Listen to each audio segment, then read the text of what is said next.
Assalamualaikum warahmatullahi wabarakatuh. Selamat siang. Hari ini kita akan belajar tentang hidangan pembuka atau appetizer.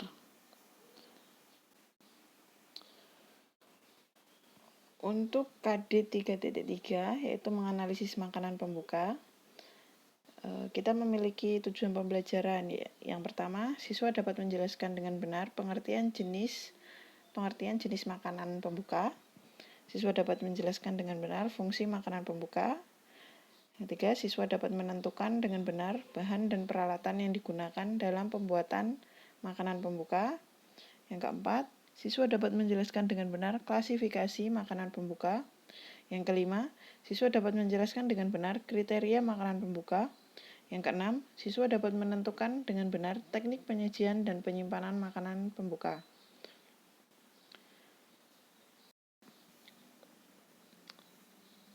Baik, materi yang akan kita pelajari pada hari ini yaitu pengertian hidangan pembuka, jenis hidangan pembuka, fungsi hidangan pembuka, bahan dan peralatan pembuatan hidangan pembuka, klasifikasi hidangan pembuka, kriteria hasil hidangan pembuka, dan yang terakhir, penyajian dan penyimpanan hidangan pembuka. Yang pertama, pengertian. Pengertian hidangan pembuka dalam berbagai bahasa. Yang pertama, dalam bahasa Inggris disebut appetizer. Yang kedua, dalam bahasa Prancis dikenal dengan istilah hors d'oeuvres atau starter. Dan dalam bahasa Indonesia sendiri disebut dengan hidangan pembuka. Jadi appetizer adalah makanan pembuka yang merangsang selera makan sebelum disajikannya sebelum main course atau hidangan utama. Biasanya itu rasanya manis, asam, atau pedas. Atau juga bisa rasanya gurih. Dan disajikan dengan porsi kecil atau 1-2 gigitan. Komposisinya biasanya itu 50-75 gram, tidak terlalu besar. Kenapa tidak terlalu besar? Karena ini hanya untuk merangsang kita supaya lapar. Jadi tidak boleh mengenyangkan. Selanjutnya, jenis hidangan pembuka. Jenis hidangan pembuka yang pertama berdasarkan temperatur atau suhu pada saat menghidangkan. Yang pertama ada hidangan pembuka panas atau hot appetizer. Hidangan ini biasanya disajikan 50 derajat sampai 60 derajat Celcius. Contohnya ada risoles, cheese oval, cracked, dan cheese Lorraine. Selain hidangan pembuka panas, di sini juga ada hidangan pembuka dingin atau cold appetizer. Hidangan pembuka dingin dan ini biasanya disajikan 10 derajat sampai 15 derajat Celcius. Jenis hidangan pembukanya ada salad, kanape, dan aspik. Jadi yang membedakan hidangan pembuka dingin dan panas adalah temperaturnya. Jadi sebelum kita menghidangkan suatu hidangan pembuka atau appetizer, kita harus memperhatikan suhu penyajiannya. Apakah dia termasuk hidangan pembuka panas ataukah hidangan pembuka dingin.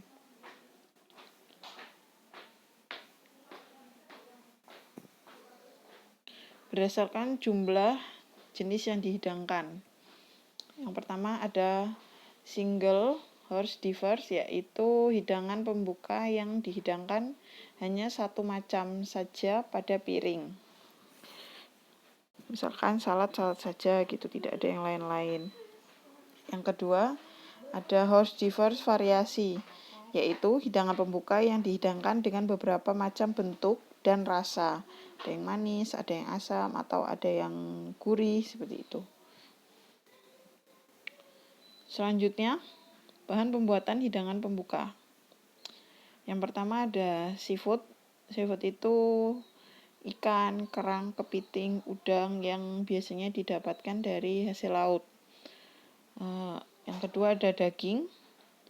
Daging di sini yaitu daging sapi, daging kambing, daging domba, atau daging kerbau.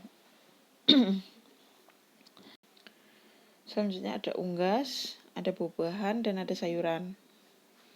Bahan-bahan tersebut merupakan bahan yang mudah rusak sehingga harus ditangani dengan hati-hati dan disimpan dalam temperatur yang tepat untuk mengurangi kerusakan. Dan selain bahan-bahan tersebut, pembuatan appetizer juga sering menggunakan produk harian seperti keju dan telur yang dapat memberikan variasi rasa yang dapat digunakan untuk menciptakan sebuah appetizer yang menarik dan membangkitkan selera. Jadi bahan yang kita buatkan juga harus disesuaikan dengan kebutuhan. Appetizer apa yang mau kita buat, nah itu menentukan bahan-bahannya. Selanjutnya peralatan. Ini hanya sebagian kecil yang saya sebutkan.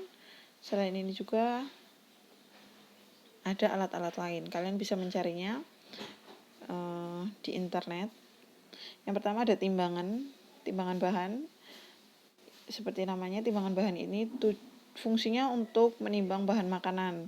Karena appetizer porsinya kecil, jadi sebelum dibuat harus ditimbang terlebih dahulu. Stainless bowl itu berfungsi sebagai tempat bahan makanan. Biasanya untuk mencucinya atau setelah dipotong-potong seperti itu sebelum disajikan. Yang ketiga ada vegetable knife, yaitu untuk memotong bahan makanan. Dan yang terakhir cutting board, digunakan untuk alas memotong bahan makanan. Fungsi hidangan pembuka, yang pertama ada membangkitkan selera makan. Yang kedua, memberikan kesan untuk sajian utama. Semakin menarik, semakin bagus hidangan pembukanya, maka akan semakin bagus pula kesan untuk hidangan utamanya. Dan yang ketiga adalah merangsang asam lambung dalam perut sehingga menambah rasa lapar. Jadi penggunaan bahan-bahan tadi diharapkan dapat merangsang asam lambung dalam perut yang membuat seseorang semakin lapar. Klasifikasi hidangan pembuka atau appetizer. Yang pertama ada salad, ada aspik jelly, ada pate, ada croquette, ada cheese lorraine, ada gelatin, ada risoles, dan yang terakhir ada ballotines. Yang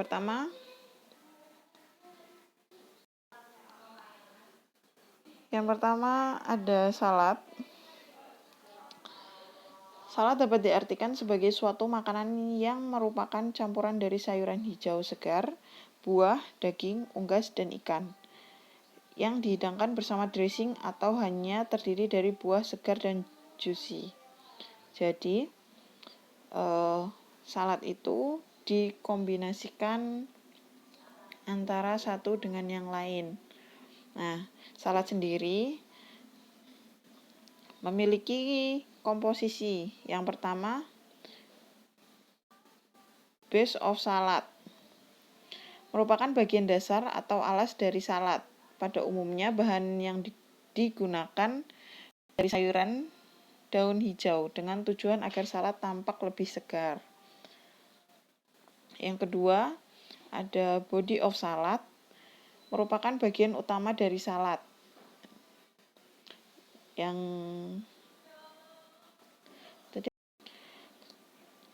komposisi salad yang pertama yaitu ada base of salad, merupakan bagian dasar atau alas dari salad. Pada umumnya bahan yang digunakan dari sayuran daun hijau yang tujuannya agar salad itu tampak lebih segar. Kedua ada body of salad, merupakan bagian utama dari salad. Yang ketiga ada dressing. Dressing adalah cairan atau liquid, cairan yang kental atau semi liquid yang merupakan rasanya itu biasanya kecut dan tajam. Dressing adalah istilah untuk saus pada salad. Yang terakhir ada garnish. Garnish adalah hiasan. Hiasan ini biasanya diambilkan dari bagian body. tetapi hiasan juga dapat menggunakan bahan makanan lainnya. Macam-macam salad. Yang pertama adalah kompon salad atau kompleks salad. Salad ini adalah kreasi dari bodi yang terbuat dari 3 atau lebih bahan makanan yang digunakan. Jadi kombinasi gitu ya. Nah, contohnya ada Yolande salad, Hauser salad, Russian salad.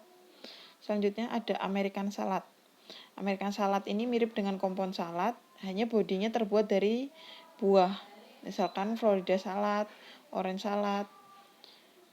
Berdasarkan temperatur atau suhu pada waktu dihidangkan, salad dibagi menjadi 2. Ada salad dingin atau cold salad, dihidangkan dengan temperatur sekitar 10-15 derajat Celcius. Sedangkan hot salad dihidangkan dengan temperatur 50-60 derajat Celcius. Selain ada jenis-jenis salad, di sini juga ada fungsi salad ya. Kalian bisa baca di sini ada 4. Aspik jelly merupakan hidangan pembuka yang komposisinya terdiri atas bahan dasar, bahan isi, dan garnish. Terbuat dari stok yang dijernihkan dengan campuran daging, putih telur, air atau stok, ditambahkan larutan gelatin, kemudian disimmer selama 2 jam, disaring kemudian didinginkan. Fungsi aspik jelly sendiri yaitu sebagai cold appetizer atau hidangan pembuka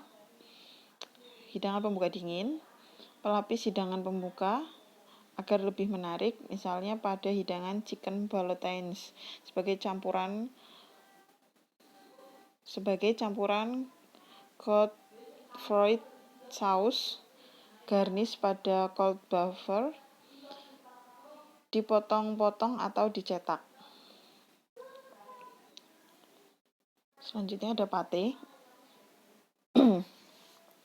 Adalah hidangan pembuka dingin yang terbuat dari daging ayam, sapi, ikan, atau hati yang dicincang halus dan diberi bumbu. Kemudian dicetak dengan cetakan persegi panjang dengan bahan keramik atau stainless aluminium seng dan dibungkus dengan adonan pie. Kemudian dimasukkan ke dalam cetakan dan dipanggang di dalam oven. Pate dihidangkan dingin, dipotong-potong seberat 75-100 gram untuk per orang atau per porsinya. Nama pate sendiri diambil dari bahan pokoknya yang digunakan, misalkan chicken pate atau fish pate, liver pate, dan lain-lain. Selanjutnya ada gelatin. Gelatin adalah hidangan yang terbuat dari ayam, daging, atau ikan dalam bentuk utuh yang diisi dengan ayam, daging, dan ikan yang dicincang dan ditambah bumbu-bumbu dan sayuran sebagai variasi. Biasanya sayuran itu memberikan warna juga terhadap gelatinnya. Nah, untuk teknik pengolahannya yang dapat digunakan adalah teknik deep braise selama 1,5 jam, mempergunakan cairan stok, bisa white stock atau brown stock, serta bumbu-bumbu sebagai penambah rasa. Gelatin jika sudah dimasak dan dingin dapat diselesaikan dengan saus cold fried. Cold fried sauce adalah saus yang terbuat dari white atau brown sauce yang dicampur dengan aspik jelly. Sedangkan komposisi gelatin terdiri dari bahan pokok, bahan isi, dan cairan. Gelatin dapat dihidangkan sebagai hidangan pembuka, hidangan main course atau hidangan utama, Dan selain itu, gelatin juga dapat digunakan sebagai hidangan buffet pada acara khusus. Nah, ini adalah contohnya ya, ditali menggunakan benang putih seperti ini. Lalu kemudian baru dipanggang. Sebenarnya tujuannya itu supaya kulitnya, biasanya kan kalau kulit dipanggang itu dia mengkerut atau menyempit seperti itu. Nah, tujuannya agar tidak buyar isi-isiannya. Nah, selanjutnya ada nih ballotines. Terbuat dari paha ayam dan paha kambing yang diisi dengan campuran daging giling, bumbu, dan sayuran sebagai variasi warna. Hidangan ballotines yang diselesaikan dengan Godefroy sauce aspic jelly dapat dihidangkan sebagai hidangan pembuka seberat 75 sampai 100 gram atau hidangan main course seberat 250 sampai 500 gram dengan disertai demi glaze sauce atau diable sauce. Pembuatannya ini mirip seperti yang tadi itu, ditali juga karena ada isiannya. Nah, ini untuk teknik pengolahan ballotine sendiri dapat digoreng dengan sedikit minyak atau shallow frying sehingga mendapatkan lapisan yang coklat di bagian luar. Kemudian di braise dalam brown stock, white wine, dan bumbu-bumbu. Teknik ini dapat dilakukan selama 1 sampai 1,5 jam agar ballotines-nya matang. Nah, bahan seperti yang sudah disebutkan tadi, bahan pokoknya itu ada paha ayam bagian atas dan bagian bawah yang masih menyatu. Lalu ada paha kambing bagian bawah yang masih ada tulang pipa. Isi ballotine sendiri ada daging ayam giling, jamur, bumbu-bumbu, dan sayuran seperti wortel dan bayam sebagai variasi warna. Selain itu ada juga cairan yang digunakan untuk membuat ballotines. Ada white stock dan aspic jelly. White stock atau brown stock ya, jadi sesuai dengan kebutuhan. Selanjutnya ada croquette. Croquette ini adalah makanan yang terbuat dari campuran berbagai bahan, yaitu ada daging ayam, sayuran, telur. Bentuknya itu biasanya oval. Nah, kemudian dilanjutkan dengan dilapisi tepung panir, kemudian digoreng menggunakan minyak yang panas ya. Lalu disajikan hangat. Ini termasuk tadi hot appetizer.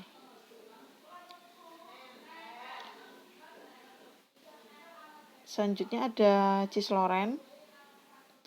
Merupakan hidangan pembuka panas untuk merangsang nafsu makan yang diawali dengan membuat adonan lembaran atau pie serta dicetaknya bulat. Biasanya itu bulat seperti pada gambar ini. Diisi dengan daging cincang yang disiram dengan saus dan ditaburi keju parut. Nah, yang terakhir ada risoles. Merupakan hidangan pembuka panas yang mempunyai rasa gurih dan asin yang dihidangkan hangat dengan bahan terigu, kuning telur, mentega cair, susu, garam, dan diisi dengan rogut atau isian lain dibentuk segitiga atau persegi, dipanir dan digoreng dalam minyak. Hampir mirip ya sama yang rogut tadi, cuman bedanya ini ada kalau biasanya kita nyebutnya kulitnya itu kulit lumpia. Selanjutnya ada kriteria hasil hidangan pembuka appetizer. appetizer harus diperhatikan kriterianya agar yang dibuat dapat menjadi hidangan pembuka yang baik dan sesuai. Kriteria hasil yang harus dipenuhi untuk pembuka appetizer adalah sebagai berikut. Yang pertama, rasa. Memiliki rasa yang lezat. Yang kedua, penyajian. Memiliki penyajian yang atraktif. Yang ketiga, warna. Memiliki warna yang baik dan menarik. Sebaiknya dalam warna ini biasanya antara garnish dan hidangannya tidak boleh senada. Nah, misalkan warna makanannya hijau, garnishnya bisa orange atau bisa kuning, jadi tidak sama supaya lebih menarik. Yang keempat ada stimulus, yaitu merangsang nafsu makan merangsang nafsu makan konsumen. Yang terakhir yaitu menarik. Nah, makanan pembuka ini harus menarik. Kenapa harus menarik? Karena jika makanan pembukanya menarik, maka akan menghadirkan keinginan untuk menyantap makanan selanjutnya. Yang terakhir ada penyajian dan penyimpanan hidangan pembuka atau appetizer. Hidangan pembuka dingin atau cold appetizer. Cold appetizer seperti jenis salad ini mudah rusak sehingga diperlukan perhatian untuk menjamin penyimpanan yang benar. Penggunaan alat dari stainless steel membantu menjaga makanan agar tidak pudar, sedangkan alat yang dibuat dari aluminium tidak begitu baik untuk digunakan, baik untuk mengolah maupun menyajikan. Kenapa tidak disarankan gitu ya? Nah, jadi penggunaan dari aluminium itu dapat menyebabkan perubahan warna. Untuk sayuran hijau dan toast salad sering disimpan dalam kantong plastik supaya sayurannya tidak layu. Nah, untuk hidangan pembuka panas atau hot appetizer, sifat makanan dari hot appetizer adalah panas, sehingga harus diperhatikan dalam kondisinya supaya tetap hangat. Makanan yang disiapkan sebelumnya jika tidak segera disajikan harus disimpan dalam temperatur yang tepat dan harus ditutup untuk meyakinkan berada dalam kondisi yang baik dan tidak terkontaminasi oleh bahan-bahan lain. Selalu menggunakan temperatur yang tepat untuk mengurangi kerusakan dan untuk melindungi usia dari produksi itu sendiri. Sekian materi yang dapat saya sampaikan. Untuk pertanyaan bisa kalian sampaikan melalui grup WhatsApp kita. Nah, untuk yang ingin bertanya atau yang ingin menjawab pertanyaan, nanti kita akan lanjut di grup WhatsApp. Sekian dari penjelasan dari saya. Wabillahi taufiq wal hidayah. Wassalamualaikum warahmatullahi wabarakatuh.